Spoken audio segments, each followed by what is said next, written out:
ถ่ายบรรยากาศบ้านๆเฮาให้เบิ่งเนาะโอ้ต้นมะขามมึงแต่หากวัดแยดในระยะทางเมื่อเด้อนี่เด้อส่วนน้องเอียงก็สิประมาณนี้เนาะไปขุดเขียดนี่ละเขียดก็อยู่ในของนี่แหละหากินพอได้กินนี่แหละทุกคนคันบ่หากะบ่ได้กินเนาะมันกะสิซื้อหมู่มันกะยากบ่มีเงินบ่มีคำเฮาบ่ได้ไปหาสิได้น่ะนี่เบิ่งบรรยากาศโอ้หัวแบบบรรยากาศแบบดีแฮงนะทุกคนเห็นบ่เจ้าเบิ่งเป็นซอยแบบนี้กะเขาเจ้าเอาไม้เด้อเห็นหัวเนาะทุกคนเนาะเนาะกะอยู่ฝั่งลาวบ้านเนี่ยบ้านอันพักขยาเนี่ยเนาะเมืองอย่างเมืองอุทุมพรแขวงสวนเขตเงินซานของประชาชนกสิประมาณนี้เนาะหลังบางคนค่ะหลังใหญ่บางคนก็หลังน้อยเนาะก็สลับสับเปลี่ยนกันไป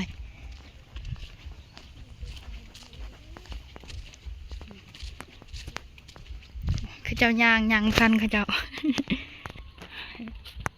ย่างไม่ทันค่ะส่งอยู่ทุกคนนะงานของประชาชนเขตสมบทดอกไม้ทุกคนนะดอกไม้แบบงามเห็นนะดอกไม้งามสวยนะครับอีกมุมหนึ่งไปทางไหนวะนี่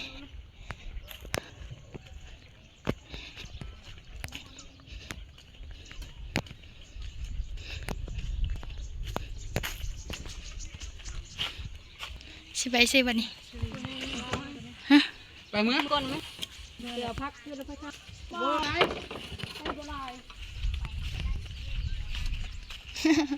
ในฟักแกงอันนี้คืออาจจะเป็นเหล่าเขาด้วยพี่น้องเนี่ยเป็นเหล่าเข้าไปเบาลาวซะเนี่ยลุกใกล้จะถึงแล้วครับครั้งแรกได้เบาลาวซะเนี่ยมาขุดเขียดอยู่ไก่แห้งเนาะพาFCรอเบิ่งอันบ้านเพิ่นเลยว่าเป็นใดคือการกับบ้านทุกคนบอกกันสินะมิ่นกันมาเนาะทุกคนกะการที่ใส่ชีวิตแบบไปแบบนี้ล่ะเนื่องกับจากทายมาให้ FC ได้เบิ่งน้องเนาะว่าการดำรงชีวิตเขาเจ้าเป็นแบบใดเห็นนะแบบบนอยู่บนเสางามโอ้ดอกไม้นี่งามเด้อควัน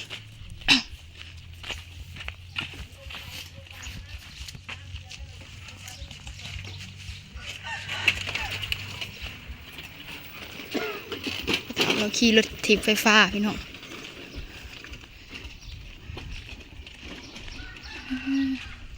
วันนี้พามาเดินชมวิวทิวทัศน์บ้านมีปีกล้วยด้วยปีอะไรนี่ทุกคนมีปียังไม่ถอดนะครับทุกคนนะ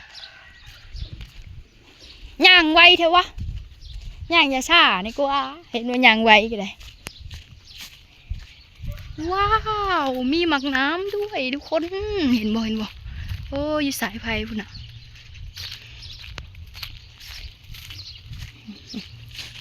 คนกับว่าสิบุร้ายปันใดทุกคนเพราะว่าอย่างยามนี้เขาเจ้าแบบไปสอกอยู่หากินนะคือน้องเอียงนี่แหละจนว่านี่ก็แบบ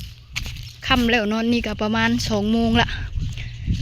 ประมาณ2 โมงแล้วยังหาเกามาแต่หาเก็บผักหาขุดกบขุดเขียดเนาะหากินแบบบ้านๆเฮานี่ทุกคนมาด้านนี้อาจจะเป็นสวนครัวแล้วผักกาดเรางามเนาะขอเบิ่งในเด้อพี่น้องเขาเจ้ากับแบบปลูกผักกินอะไรเนาะปลูกผักเนาะปลูกผักสวนครัวสำหรับกินเองนะบ่ได้ซื้อเนาะบ่ได้ปลูกประมาณนี้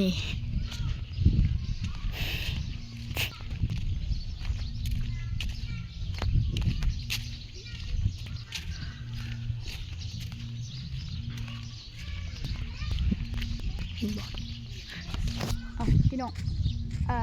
เอาไว้ชั้นนี้เนาะเพราะว่ามีเสียงตู่แล้วเฮากะสิบ่ได้ถ่ายให้ FC ได้เบิ่งเนาะเพราะว่าตอนนี้เฮากะสิฮอดแล้วมันมีเสียงเพลงเนาะชั้นนี้เด้อบ๊ายบาย